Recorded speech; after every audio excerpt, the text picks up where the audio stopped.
My name is Madison. I'm going to be a junior in the spring of 2023 at Berkeley, and I'm also a content creator at Teco.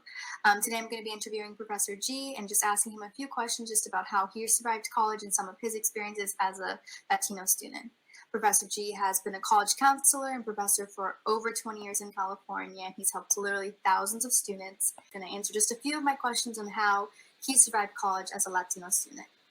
Hi, Madison. Thanks for having me. At Teco, we like to be honest, right? Being brutally honest here, most Black and Latinx students don't graduate from college. And there's lots of reasons why, right?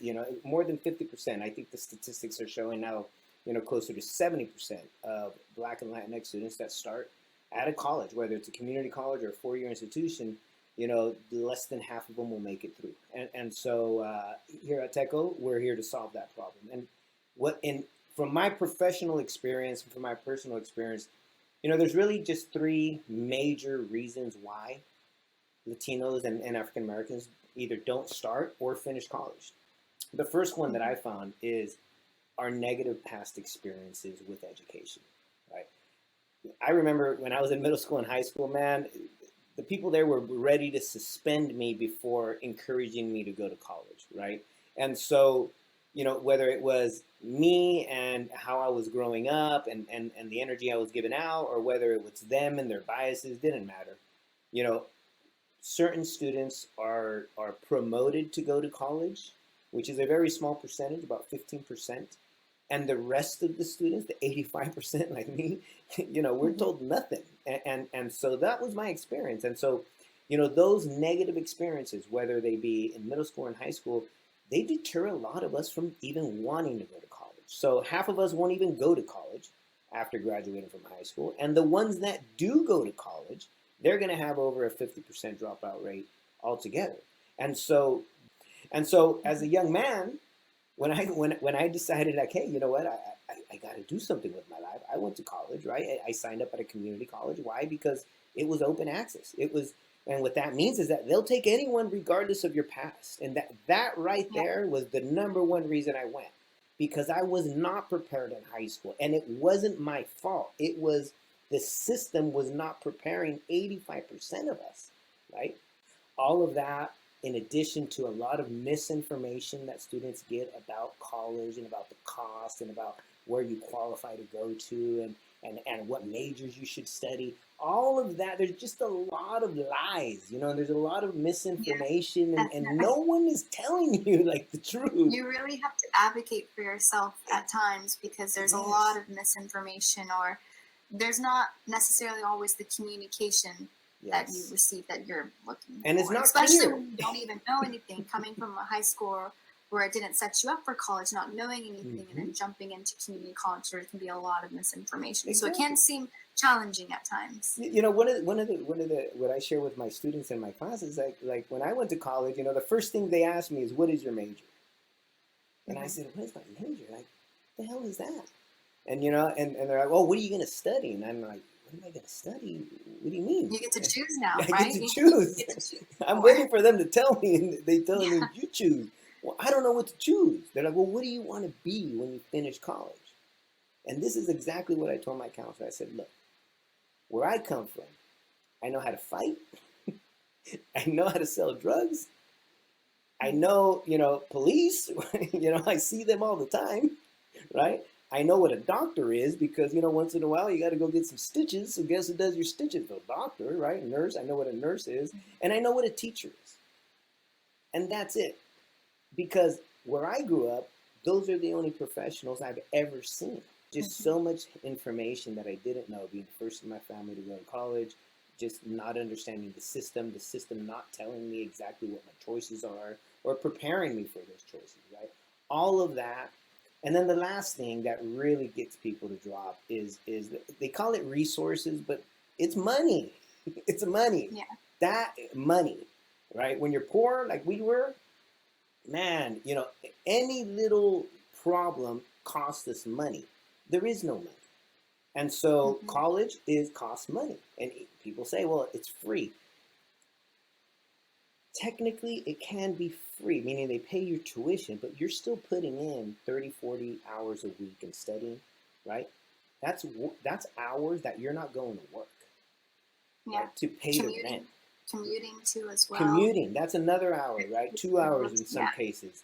You know, yeah, it's free. That under the fee waiver pays for your classes, but it's going to cost you a ton of time and money because time is money, and Hmm. that's taken away from you being with your family. That's taken away from you, contributing financially to your family. That's going to be taken. All of that's going to be taken away, and so you're losing money. And so it's always when people say resources, I go, let's be real. It's money. You can Yeah. give me money with financial aid, but it's not enough, right? Because if I get financial aid, a Pell Grant, that means I'm low income. That Hmm. financial aid will pay this much of this degree. Yeah. You still have to work. You still have to do all this extra stuff. So it's that third and biggest critical issue that gets us to drop is the lack of money, right? So, Marisa, let me Go ahead. ask you, what kept you engaged then in college? What all these three factors that you just listed, you were obviously affected by them Absolutely, as was absolutely. myself. Started seeing that if I leave, there's no one here that Hmm. represents my people. That if I decide to quit, that's it. There's no one left. And I went to a community college that was 90% white, right? Hmm. And I'm like, whoa, I'm the only Latino in every class. What do you? We're in California. What do you mean, right? Looking back, it's like, wow, that changed everything. And when I say that, those of you that are first generation in the family, like I was, it changes everything. Like not just the Yeah. little things. It changes everything. Changes the amount of money you make a year. It changes where you're able to live. It changes how much money you're going to have when you can't work anymore. You know what I mean? Hmm. And that's huge because, my parents, they eventually got too old to work. And when you're too old to work, who's going to take care of them? And I'm like, oh my God, like, who's going to take care of my mom and dad when they're too old to work? My brothers Yeah. and sisters didn't go to college. They're barely making it themselves, right? And now they got kids and they're barely making it. And so it's like, man, all of those things kept me going to the point of graduating. And trust me, there was a lot of people that just were not supportive of that, including my own family, because they Yes, just I don't agree. understand. At least for me, in my own experience, it wasn't that my parents had always encouraged me to go to college, but it was a struggle of me choosing community college over a 4 year. But I knew for Hmm. myself, and that's like another thing, sometimes as a black or brown student going to a 4 year, you have to figure out what's best for you outside of your family to do Hmm. as well, because this at the end of the day is your life. And so my struggle with my own family was me going to community college instead of a 4 year originally. But I knew at the end of the day, one, I didn't have the resources. There was a lot of Hmm. misinformation. Hmm. I didn't know what I wanted to do. So instead of going to a 4 year straight out of high school and dumping thousands of dollars into a 4 year college, I was like, well, I can save a lot more money with community college, figure out my Absolutely. major, and have time to really grow and learn the college system before I transfer over to a 4 year. So, because I knew in high school, even with high school, there was a lot of misinformation where I was able, at least for myself, I was able to take community college classes my junior year of high school, but my Nice. high school didn't tell me that. That's My called high dual school didn't enrollment, y'all. Do Yeah, that. yeah.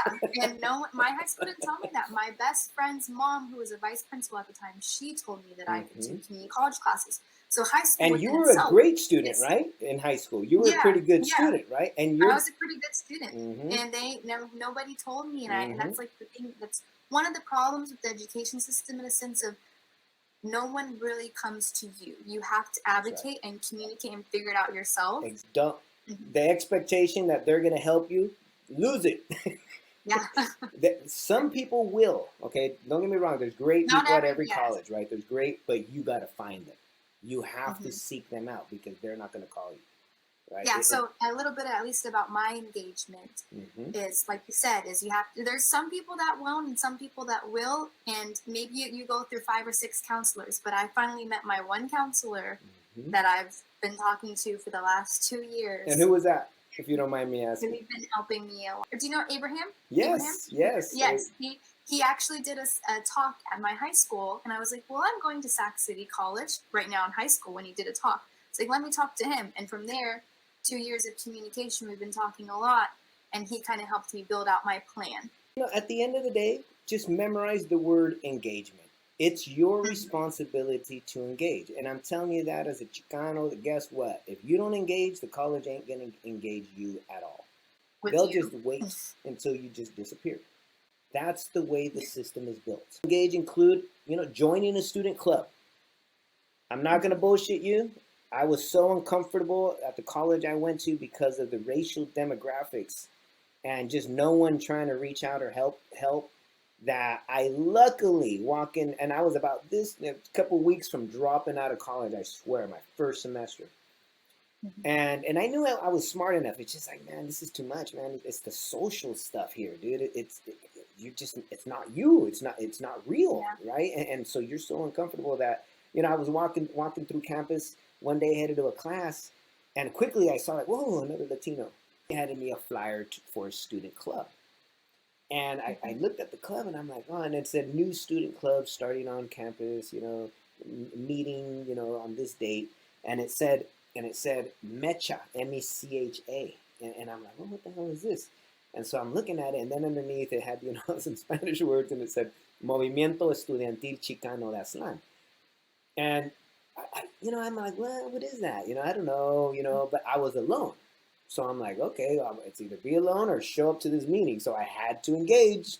I Mhm. had to then make the time to get to that meeting.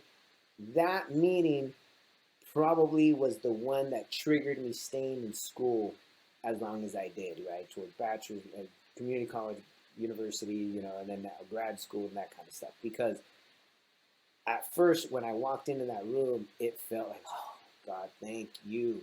Small interactions that we have, but in order to have those small interactions, we also need to do an engagement on your That's part. right. If you didn't walk up to that girl and grab the flyer, That's you right. never would have gone to If the you club. You wouldn't never have would have known that. walked up to Abraham and asked him for a card, and if you wouldn't have called the office to Yeah. make an appointment, right? You see how it's all, you have to engage. You have to take on that responsibility of Mhm. finding the support that you need on campus. And while you're Mhm. finding that support, there's going to be bombs that are dropped on you. Okay? So, you Lots. know, lots, right? Madison, lots. We're just now really being real. Like, how else can you engage? Well, go see your counselor as often as possible. Okay? Mhm. Go see 2 or 3 or 4 of them as often as possible. Go to other programs that are on campus. Seek out those programs. Seek out those people. Uh, Seek out a club or start a club of your own. Whatever it takes to get back engaged. And remember whose responsibility that is. Mhm. It's yours. It's the student, right? Yeah. You have to Yeah. engage. Now, one last thing here is, as a counselor, I'm a counselor, by nature, been doing that for a long, long time. And I sometimes have to tell my students, like, listen, I'm here to help you. I'll help you in whatever. You need backup, call me. But guess what? You have to call me. Because Yeah. I have thousands of people trying to call me, right? And making appointments, and I may be booked. I may be booked solid for months. But the thing is this, I'm here. But you have to call me. You know what I mean? Mhm. You have to email me to reach out. And if I don't, and I tell my students, if I don't get back to you in 48 hours, email me again. Be Yeah. nice, but email me again, right? I'll know that, yeah, okay, it's more urgent, and I got to really deal with this one before I go on to the next one. And because counselors, they do have big caseloads.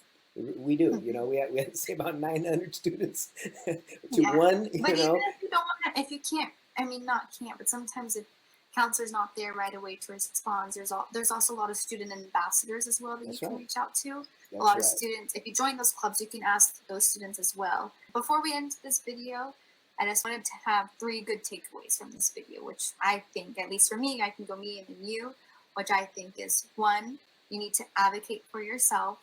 Reach out to counselors, student ambassadors, friends, family, someone, college website. Advocate though. 2, go out and engage. You need to, whether it's, you just need to get out there and engage some sort, somehow, whether it's picking up a flyer, talking to maybe, hey, the lunch lady, she might know some things.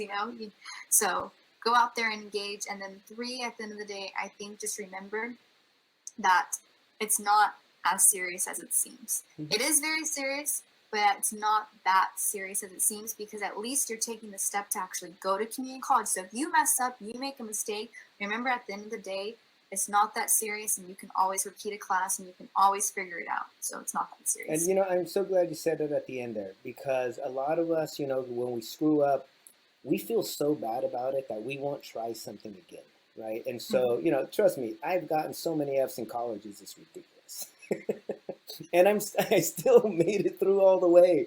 And so you're so right. Anything can be fixed. Okay. If anyone Mhm. says it can't be fixed, they're bullshitting you. Again, misinformation, right? Then you Yeah. then you gotta just figure out who the right people are to get you to that point of getting it fixed. And so, you know, again, don't let those negative experiences that you may have had with education dictate, you know, what you can do in college, or what you can do with your life. Okay? Yeah. Stay engaged and you will be successful. Okay, well, thank you guys for watching this video. I hope you guys enjoyed talking with Professor G and myself, and I hope to hear and talk to you guys soon. Thank you. Thank you. Bye bye.